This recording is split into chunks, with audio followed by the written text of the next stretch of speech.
prompts were essentially conceptualized by Rahul and only merely brushed by me.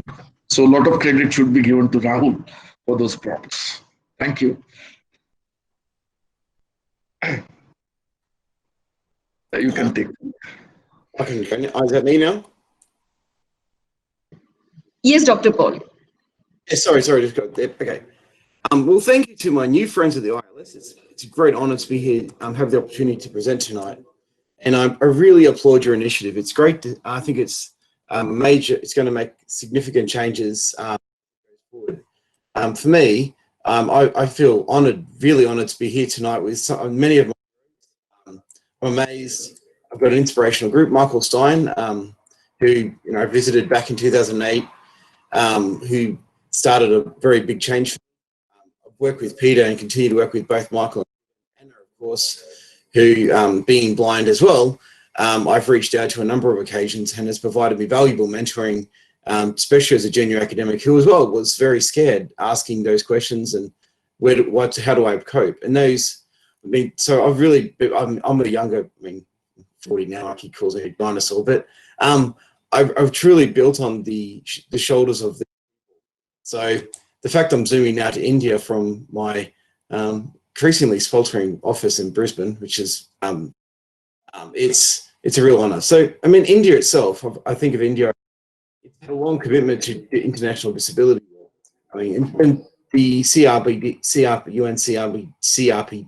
process started, India, in the first ad hoc committee, India was the best represented country in terms of it had a significant amount of DP, disability person organisations, as well, of course, the state of India.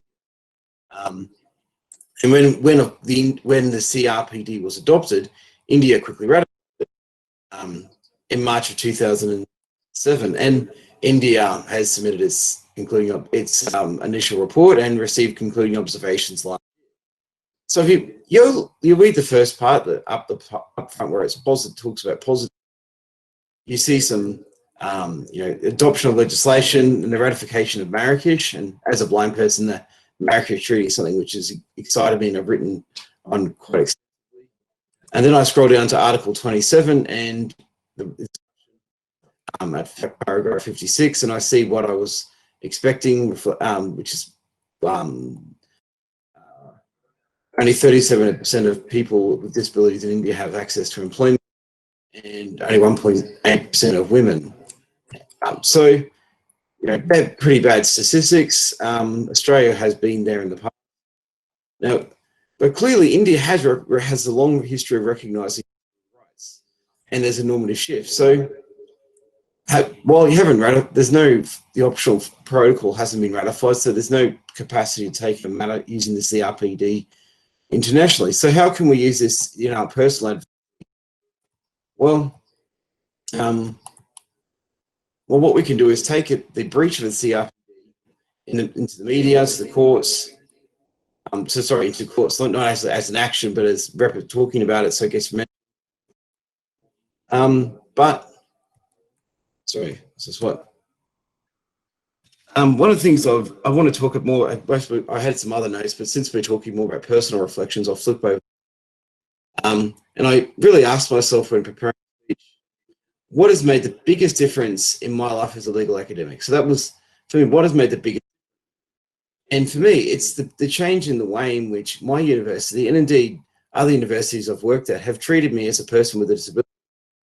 So one challenge I confronted, and I'm sure others have, the erroneous view by many in the community is that it's not their fault that a barrier exists. It's not their fault.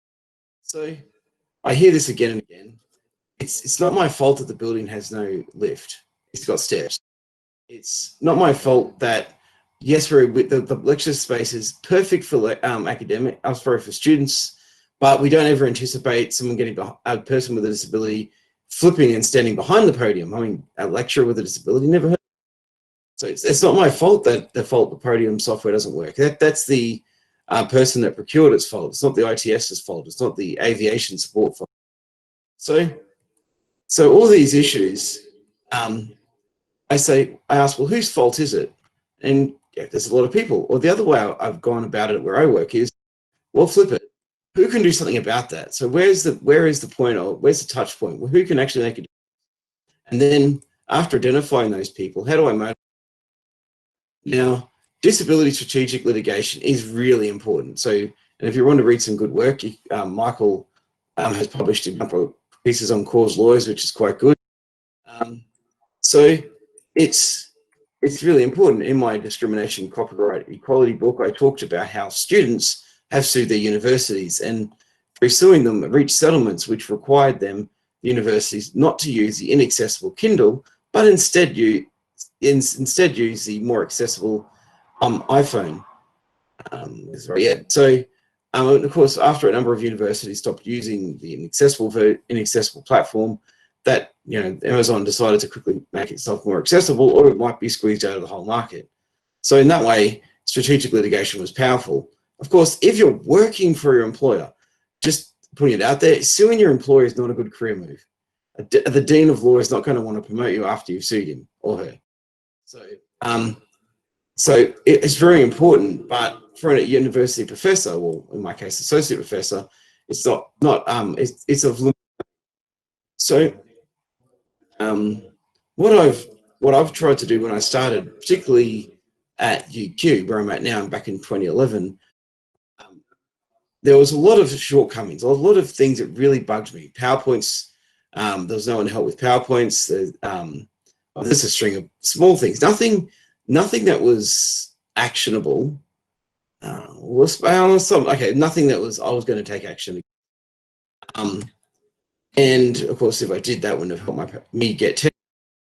So what I really wanted to do is just create, first, let's try a soft approach. Let's create a voice on campus of people with disabilities, because I couldn't find anyone else with a disability. And even now they're hard to find, and I'm in a much better spot, and people are still hard to find. But anyway, so I had this idea, and I went across, I figured I had nothing to lose. I was asking to create a group to natter essentially about disability issues and bring it to the attention of people in power. Well, I went across to the Vice Chancellor's office, his secretary, because I didn't know where else to go, because everybody else seemed to be, it's not my problem. And I wanted it across the university.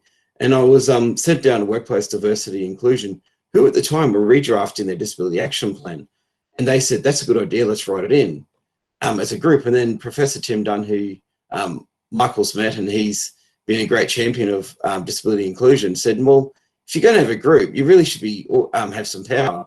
And so he gave the group power, gave us access, required people to write reports to us, and started a journey which has where we are now. And that's a long way. But so one of the models it's not really, I'd read some leadership material at this point, and I developed in a framework which isn't, I won't say a leadership person will pick it up and go, wow, but practically it was helpful. So I'll share it. It's this, it's not just a simple thing, it's a simple thing, yes. So I used this group. It had key representatives from across the university, and I did answer through to the Pro Vice Chancellor. So I went around trying to spend, enormous amounts of time trying to find, by asking people, putting out emails, surveys, who was doing good things, and then going around and just getting recognition. And by sending their name across the desk of the Pro Vice Chancellor, it was a small thing, but it made people feel that they were recognised. Well, they were recognised because often they'd get an email from the Chancellor saying, well done, that we really appreciate your work on this. Now, it wasn't anything formal, but that really motivated people. Now, I was the first person with a disability doing anything like that. So that those emails and that support really meant a lot and got a long way. Of course, that's only really rewarding those that are doing good. It doesn't motivate others or make systematic change. So the other thing I tried, the E of well, yes, is easy. Make it easy to be inclusive. Now, universal design, it's obvious, right? We all talk about it. Well, I tried to find ways to implement that where I could. I can't say I got a long way, but one aspect we did was in the library, they wanted to buy ebooks that are accessible, and I wrote a book on ebooks. So since I wrote a book on ebooks, they thought I should talk about ebooks, and that provided a really neat way for the library people who are interested in this topic to then say, look, there's this need. Here's Paul telling us it's needed. It's got the support of the Chancellery. Why don't we do something about this? So they got library research money to then look at how to purchase more accessibly. Now, part of that process was talk to the publishers, who got interested in accessibility very quickly, because one of their clients who was giving them enormous amounts of money became interested. And so there was actually this flow-on effect where it became easier to actually purchase accessible ebooks, and more books were purchased that were ebooks. And that made it much easier for me, and many more books in our library are actually available digitally and remotely now. When COVID hit and there was a shutdown, that had a significant benefit to everyone, because suddenly it wasn't just people with disabilities who wanted to access books without going to the library. It was everyone. Now, the last one was S, and that's strategic. Now, to get it into line with a strategic direction. So universities, well, they do research, they want operations, so it runs effectively into teaching. So one of the things I did was I thought to myself, well, what am I good at? Well, research. So how can my research feed into the university? Teaching, well, I haven't really done much research on teaching, but operational, well, I thought, well, reasonable accommodation, quite frankly, is an area where everyone, or adjustments we call it, is an area where we really do need some work. And I was interested in trying to develop this. So I decided that I wrote a report for the university, which they adopted almost wholesale after the latest iteration. And in that, they included a research group. So research in clause 4.6, saying that the university will support disability inclusive research that helps the university operationally, essentially. And I thought, okay, that's nice. So I figured that'd be good until I asked for money. Then when I asked for money, I got a little bit of money, which was all I needed, because what I did was I researched on disability travel. Now, who's traveled with a disability? If you're in a wheelchair, where's my wheelchair when you go get off the plane, get hurt getting on the plane, get your chair broken? Or if you're blind, you want to use a bus, because the bus is like $5, a taxi is $50. But of course, hard to use the bus when you get off the bus, left or right. So a lot of these expenses, and it was quite, well, they were quite high. And so I thought, well, is it just me, or is it others? And so I did this research at UQ, got funded, and flew up the Disability Human Rights Commissioner from Sydney, and the Pro-Vice Chancellor came across because the Human Rights Commissioner was there. And so we did this research, and we wrote a little report, and then we started drafting it for some academic works, which one's accepted, we're resubmitting another one. In the meantime, the university got interested, and then they decided to put money where their mouth was, and they developed the Disability Travel Fund, and they put $50,000 on the table, which, Australian dollars, I think we're about 70 cents. $1 Australian buys about 70 cents US. So a reasonable amount of money. And I was really excited. And that came out earlier this year, and then COVID came along, and no one travels. But it's still a win, even though no one's traveling. But the real win has been that it's opened up new opportunities. And some of these opportunities is that the university's seen the value in disability research and how it can actually contribute. And I've got working now with the Pro-Vice Chancellor Research on an initiative that will hopefully bring in disability person organisations and NGOs to work in the university, not just in my area, but engineering. Like I'm on in my introduction, I'm on Help Enterprises, which is a very large disability person organisation. We have factories that have people that are deaf working in them. We've got warehouses, horse riding school, physiotherapy, a large employment arm with about 40 officers.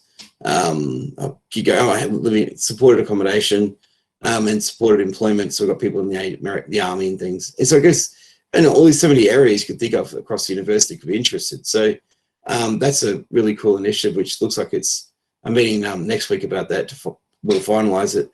We've got and that will go up, and that's just one of the examples. And then the other thing is I'm feeling very positive about where we're going at the university.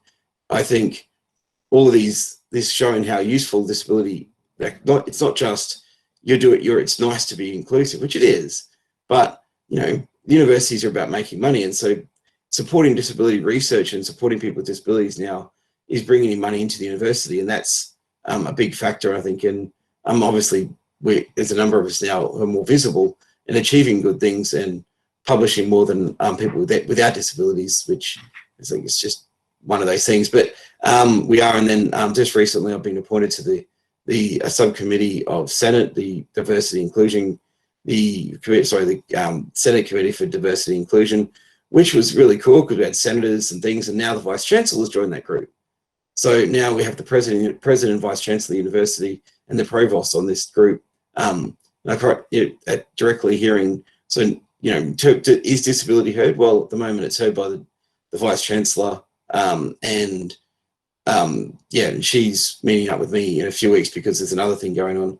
And I was just appointed an ambassador by the Australian Human Rights Commissioner to work on disability employment. I don't actually know the correct title yet because that only happened day before yesterday.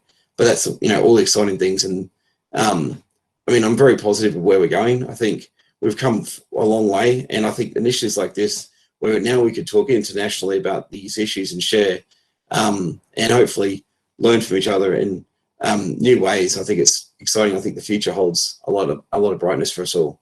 Thank you.